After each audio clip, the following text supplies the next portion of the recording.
is today's Flashback 4. Pause the video and have a go at the questions.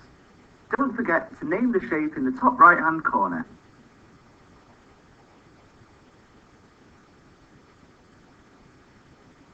Here are the solutions. And the shape in the top right hand corner is a trapezium. But the hatch marks also tell us that the two non-parallel sides are the same length. So it's an isosceles trapezium. Today we're learning about complements to 1. We've become very familiar with the 100 square. How many hundredths are shaded in this 100 square? 20 hundredths. We know how to write this as a fraction and decimal. To make one whole, what do we have to add to 0.2? We can see that we need to shade in another 80 small squares, so 80 hundredths, which is 8/10, or 0.8. You might notice that this is similar to finding number bonds to 10. What about this example? Here there are 43 hundredths shaded, which is equal to 0.43. How many more would you need to shade in to make 1 or 100 hundredths? You'd need to shade in another 57, which is 0.57, 57 hundredths. You might notice that this is similar to finding number bonds to 100.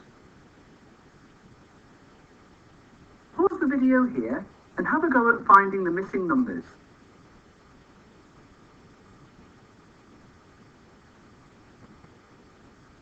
.7 plus 0.3 is equal to 1.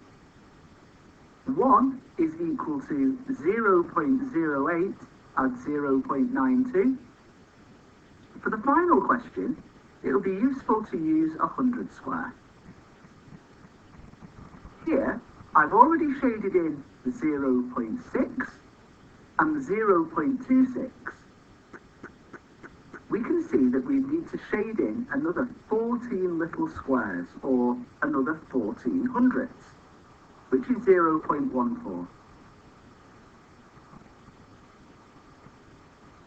Pause the video here and have a go at questions 1 to 3 on the worksheet.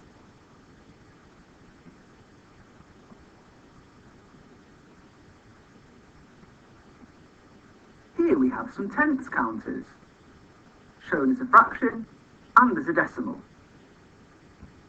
How many tenths are equal to 1 whole? 10 tenths are equal to 1 whole. Notice the language that we've used. 10 tenths is equal to 1 whole. Now let's look at hundredths. How many hundredths are equal to 1 whole? 100 hundredths are equal to 1 whole. Now let's look at thousands. To help us, let's think about the vocabulary that we've used for the previous 2 examples. 10 tenths is equal to 1 whole. 100 hundredths is equal to 1 whole. So this must mean that 1,000 thousandths are equal to 1 whole.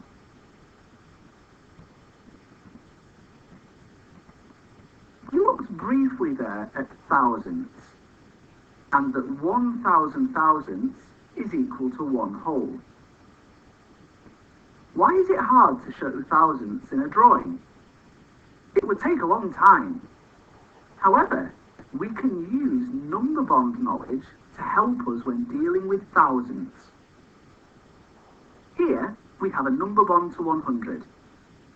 Watch how this can be used when thinking about a decimal number bond to 10. What's happened? Each number has been divided by 10. We can see this very clearly with 100 dividing by 10 being 10. But we know that 39 divided by 10 is 3.9 and 61 divided by 10 is 6.1. Let's keep going dividing by 10. 6.1 divided by 10 is 0.61 and 3.9 divided by 10 is 0.39. Of course, 10 divided by 10 is equal to 1. So this shows a number bond to 1. Let's keep going again. 0.61 divided by 10 is 0.061. 0.39 divided by 10 is 0.039. And of course, 1 divided by 10 is 0.1, or 1/10. So we could think of this as a number bond to 1/10. Pause the video here and have a go at finding the missing numbers using the number bond 18 add 82 is equal to 100.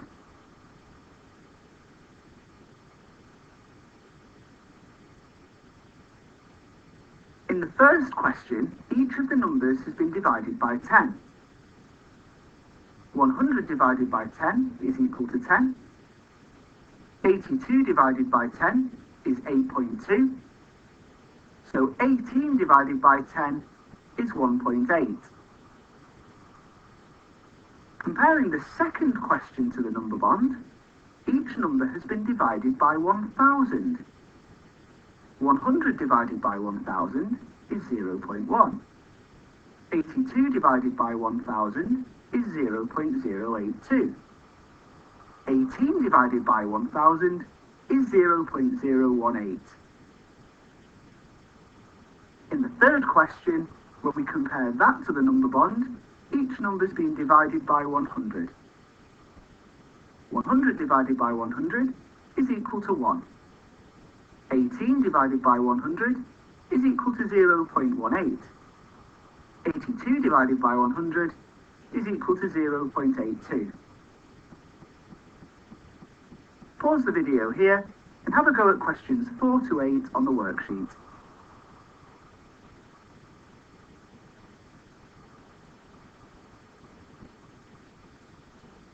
Here is today's flashback 4. Pause the video and have